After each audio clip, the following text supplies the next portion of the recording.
Okay, we're risking it all with quite a precarious setup here with the phone on my bag. It's just stacked on some stuff, so fingers crossed we're okay.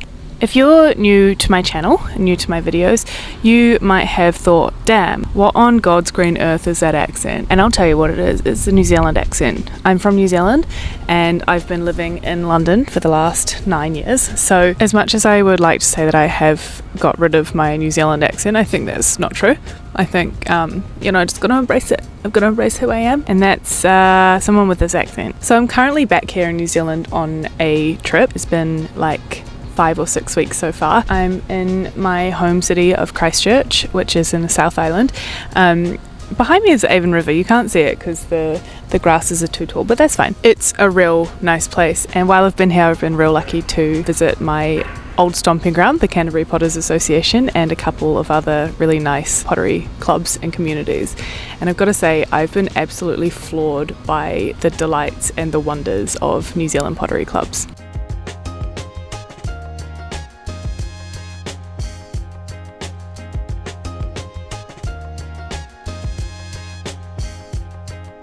These wonders and this energy and these delights are not new to me though, because I learnt here. I was part of the Canterbury Potters Association for a little bit. I spent 2 years learning in night classes there, so I know the wonders, it's not new to me, but I think returning really shows absence makes the heart grow fonder, you know what I mean? Coming back here after 9 years away has really really made me not nostalgic, but just deeply miss the community of a club.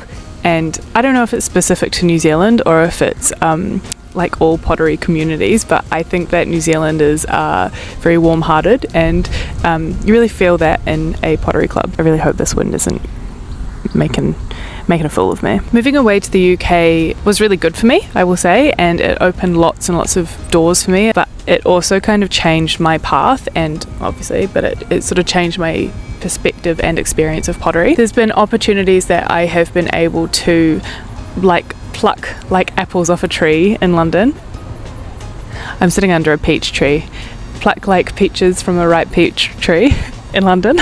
I've been able to make pots for top restaurants and cafes in the city, and I've been able to write books, and I've taught classes online, all these cool things that were opportunities that maybe I wouldn't have had if I had stayed here. I think that being in a place with millions of other people and just all that energy obviously makes you feel like a tiny little fish in a massive, big, bustling pond. And honestly, that's been pretty liberating and refreshing to me. I left my safety net of family and familiarity and kind of went to a place of complete unknown and started just placing one foot in front of the other there and moving forward, and that's been great for me.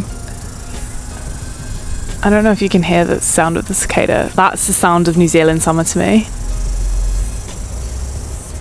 Anyway, London is a very competitive place, and it's like a place of hustle, and so hustle I did, As soon as I landed there, I just started looking around for how I was going to make my way in that place. I was working in a medium that was very comforting and familiar to me, but in a completely new context of place. But returning to New Zealand on this trip and going back to the place where I first learnt has kind of been taking your shoes off after a really long day and sitting down in the sofa that knows your body well and you know it so well. It's so incredibly comforting and nourishing. There's a much slower pace here in New Zealand. I'm filming just in public right now, which I'm a little self-conscious about, but honestly I found a little quiet part that not many people are around. I'm not scared that someone's just gonna nick my phone or my laptop. Yeah, there's just a warmth to people here that I always forget about until I come home, and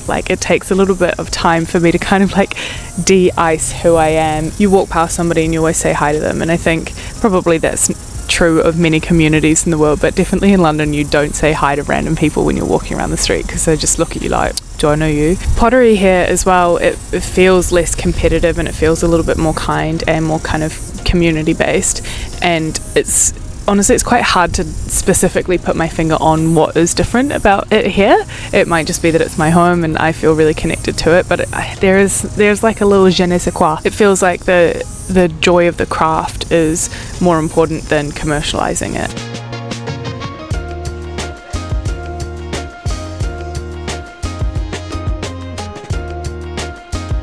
This trip back has been incredibly special for me because I have been able to teach. So I have set up a few workshops in different pottery clubs, and one of them was the Canterbury Potters Association, where I very first learned. That feels very full circle to me because obviously it's the place that I learned, and I kind of went into it as quite a shy 21-year-old, and now I'm back as a teacher and I'm not faffing around trying to centre or trying to like understand how to wedge clay or whatever I'm teaching, and that feels like a real honour to me to be able to like set foot in the same place again in a completely different context. It feels very, very special to me. We're gonna just quickly take a second to thank today's video sponsor, Skillshare. Skillshare is the largest online learning platform for creatives, and there's all sorts of classes in things like marketing, photography, organisation, which is what I'm loving at the moment, even pottery, actually, I found out today. Being away from my studio, I've been reflecting a lot on my organisation, not the organisation as a whole, but like my personal organisational skills,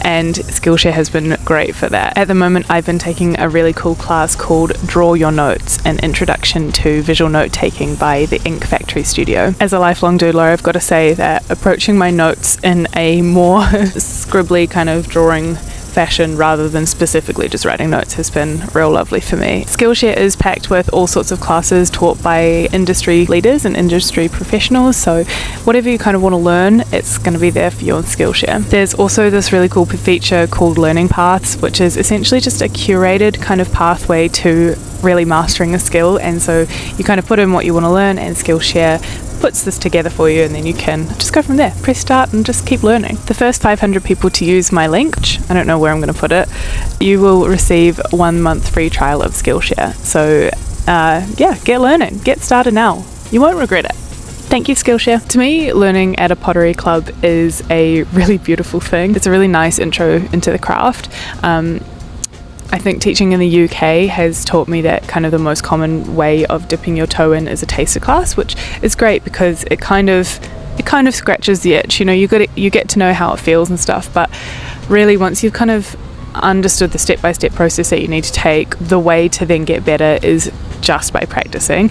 And taster classes, while they are great for the step-by-step stuff, you don't get the luxury of just being able to practice whenever. And so pottery clubs are just a way to do that, and it's real special. I guess the main reason for this is cost, and so one of the main ways that the pottery clubs that I know about have been able to keep their costs down is because they own their own buildings, and like obviously that's such a privileged thing to say, but the history of the one that I know the best, Canterbury Potters Association, is so beautiful. There was a woman called Avis Hill who inherited a whole lot of family land in the 1950s, and she was a lifelong botanist and lover of pottery. I don't think she was a potter, but she was a pottery fan. She donated this space and the buildings on it to the Canterbury Herb Society, which she started, and also the Canterbury Potters Association, which is, you know, the one that I know and love. And it's like, it's such a beautiful legacy to leave. You know, imagine like just having some land and being like, you know what, I reckon the potters and the botanists are gonna absolutely love this. And she was right. But that legacy really is still alive in the baby potters that come along to the Potters Association and really benefit from that cheap tuition and the cheap learning opportunities that are afforded by this cool woman called Avis Hill. It's crazy to me that like when I was there I was paying less than this, but currently it's $100 New Zealand dollars, which is less than £50 to sign up for a whole year. And when I moved to London I was paying £250 a month, which is so much more expensive. It's 60 times more expensive. Like, I can't really wrap my head around the differences in cost there, and it is clearly just because there's different goals, and like, you know, you have to pay rent or you have to pay someone's mortgage or whatever. But the beauty is that you definitely don't at the Canterbury Potters Association and other pottery places like it. I know that the Nelson Community Potters, it's the same thing. I don't know the full history of their building, but it's something similar to that, where the costs are just so low, and that really is beneficial to the members. And like, it's so cool. You get a key and you can just go whenever you want. Like if there's a class on, you have to leave space for the class, but you can just go whenever that classes aren't on, and you just get to use the space, and you can use the kilns and the wheels and the tables and the glazes. Like there's just all the stuff. You pay for firings on top, but I paid for firings on top in London as well, so I don't know, it's a nuts beautiful thing. The luxury of being able to just practice is like, honestly, it's priceless. So thank you, Avis Hill. Being a member, you get cool stuff, like there's cool events. I'm a traveling potter, and so people were able to book my class and come learn from me, or there's like other pottery masters who come along. I'm not a master, but there are masters who come and you can go to that, or there's like gas firings and raku events and stuff. Like it's such a cool resource. Like when I first started, that was just such a normal fee for me. I was like, oh yeah, can I work it out, like doing the maths of it. And I didn't know that like in a couple of years I would go to a very populous and expensive city and try to do the same thing, and just like, yeah, be absolutely gobsmacked by the difference in price. But here we are. You know, it was a benefit in some ways because it turned my hobby into my job, which was fantastic. Like it gave me a real reason to get really good and refine my skill. But then on the other hand, it made my favorite lovely hobby into my job, which, you know, we've talked about this on this channel before. It's fine. What was that? Very hot take. The resources of pottery clubs are just insane as well. Your membership fee gets you a key and then you can just go whenever, and you can hand build, you can throw on the wheels, you can learn how to use the kiln, you can go to the events like I said before, you can glaze to your heart's content with all the club glazes, and you don't have to like understand and learn the chemistry of glaze straight away. You can just do everything at your own pace and really keep it a hobby if you wanted to, or you can make it something bigger as well if you wanted to. And like the options are endless because the overhead of your studio cost is so low, and that means that, yeah, you've just kind of got the freedom to experiment with all of that. And like you buy your own clay, but that's quite nice because you can choose what clay you use instead of like having a studio clay that you maybe like or you maybe don't like. But you know, people might want to use flecked stoneware like I use, or a porcelain or a terracotta or something. You just kind of choose what you want and then it's all good. And then you just pay for a little bit of firing to like cover the electricity, and you're good to go, babes. It's beautiful. What a resource. And then you can go to lessons as well, which like you'd pay on top of that, of course, because you've got to pay the teacher. But that's optional. You can also just learn in your own time. And I think honestly, like lessons are a little bit less expensive too because the rent isn't included. Like it's just, I can't stop thinking about it. It's really amazing. This isn't even an ad for pottery clubs. I'm just like gobsmacked by them. They're just so beautiful. And then another thing, like they have a raku kiln, they have a pit firing kiln, and they have a gas kiln. So like for me, je suis an urban potter, so I'm using an electric kiln because that's kind of the most economic way for me to do it. Obviously you could use a gas kiln, but for my studio where I am, I couldn't. Like I can't like get the fire safety ratings and things that I need. So an electric kiln is kind of my option, and I don't have the space outside anywhere to do any kind of raku firing or whatever. So if you're like a little bit curious about a possible firing technique, you could just try it as part of these like raku days or this gas firing or whatever. You just give it a go, and then maybe you love it and it might completely change the direction of your work because you adore it. It's fantastic. It's such a cool opportunity, you know. I could just go on forever about like sharing the resources of a club. Having club glazes, firings, kilns and space is beautiful.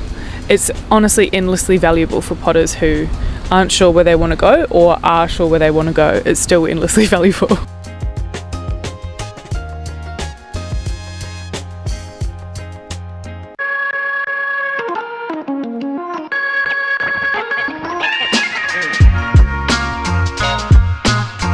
Lastly, my most important point about the wonders of New Zealand pottery clubs is the community that makes up the pottery clubs. I think especially in New Zealand, but you know, I'm happy to be proven wrong about this, but I love New Zealand and I love New Zealanders. But there's such a warmth that comes from a pottery club in this country. As I mature into my own practice and I really want to stress my own, because I am so often on my own, and I want you to read this as me being lonely. I won't stop talking about it because I do get so lonely in this practice. I am realizing through that just how deeply important community is to me. I went down a road of kind of learning my own way when I set foot in London, and I don't think I would change it, and I don't think it's a bad thing, but it is my own journey, and I truly wish that I don't wish, but I would love to share it with more people, and doing that online is really nice. But currently I am sitting in a park by myself talking to my phone, and that does feel a little disjointed sometimes. This is just one part of my practice, but you know what I mean? I'm often just in my studio by myself, and that sucks. I don't think I would have found certain parts of success if I hadn't done it like this. I'm not saying that I want to change it, but yeah, there's just certain aspects of being by yourself that isn't actually that nice. It's just kind of lonely. I feel like I've sacrificed a lot to kind of get to where I am today, and a lot means all of the people. I was really shy when I started my pottery journey at the Canterbury Potters Association. I started going to a night class, and then I kind of became a member after a term or so, and I was a little bit more brave, and I got a key, and I would go in and like hope and pray that no one was there, because I was shy and I didn't want to like talk to anyone. I think I was embarrassed that I was a beginner and I didn't really know how to handle the clay, or kind of when you have an idea but you can't actually get it to the point where you want it to look because you don't have the skill yet. I was embarrassed of that, and that's such a shame. I wish I wasn't embarrassed of that, because everyone has to start somewhere, and like it's the perfect place to start as a beginner, and it's literally designed for people to be beginners in that scenario. I look back at my young self who started there with her little key and like sneaking in, and I just want to give her a friggin' hug, because like no one made me feel that way. That was just completely on me. I just assumed that I wasn't welcome in the level that I was, and like I just think that's a shame. I remember in a time fairly early on in my journey, I really wanted to make a teapot, and I went along to a club day, which is brave for me because usually I would just try and sneak in around classes, but a club day was when people specifically went to just potter around, and I didn't know anyone there on that day, and everyone was so nice to me, and of course they were, because they're nice people, but I was making this teapot, like my very first teapot, and we would share lots of little tips and tricks, and I would ask like, how do you pull a big handle, because I'd only ever done little ones, and they would help me, and it was so nice. In the end, that teapot didn't have any success. The glaze stuck the lid to the body, and also there was a crack in the spout, but that wasn't because of them giving me any bad tips or anything. It was just my skill level. I don't know, I just love that story. I love thinking about that, and about how I just made friends with these random people just because I went along that day, and I don't even remember who they were. I just remember it being like I felt shy, and they respected that and respected my space, but also interacted, and it was just nice.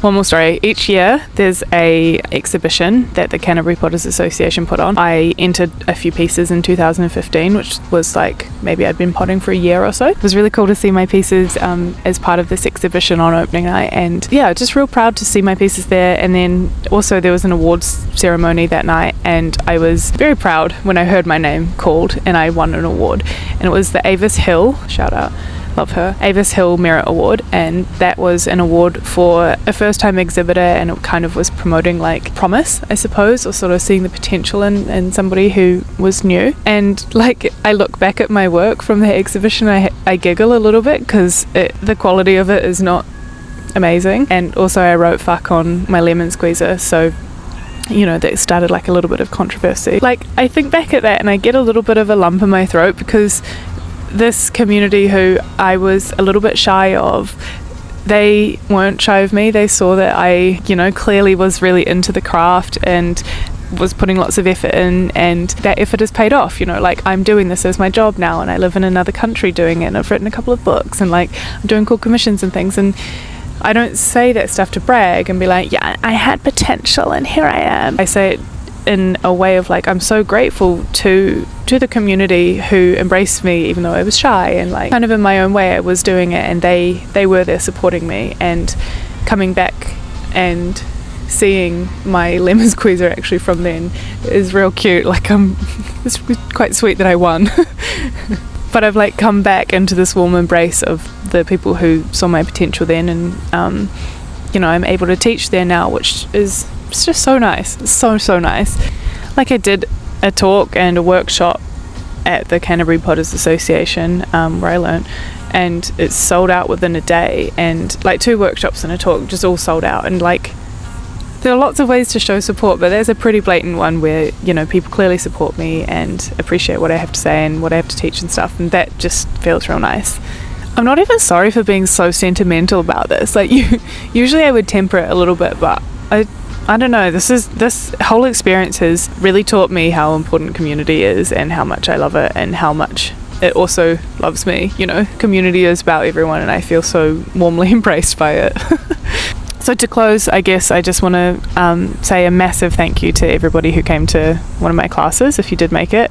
But I also just want to extend a big thank you to communities all over the world who build each other up. And maybe your craft isn't pottery, but maybe you have a similar craft and you're part of a community who has a similar thing going on, and you know, that's great. I love it. Thanks, communities. I don't know, maybe if you're not part of a community but you're kind of considering it, like, absolutely, you should go do it. You should do everything that you can to be part of a community. New Zealanders are so warm, and like, pottery as a craft is so beautiful, and I think like those 2 things has formed this tiny little subgroup that I feel real honoured and real proud to be a tiny little part of.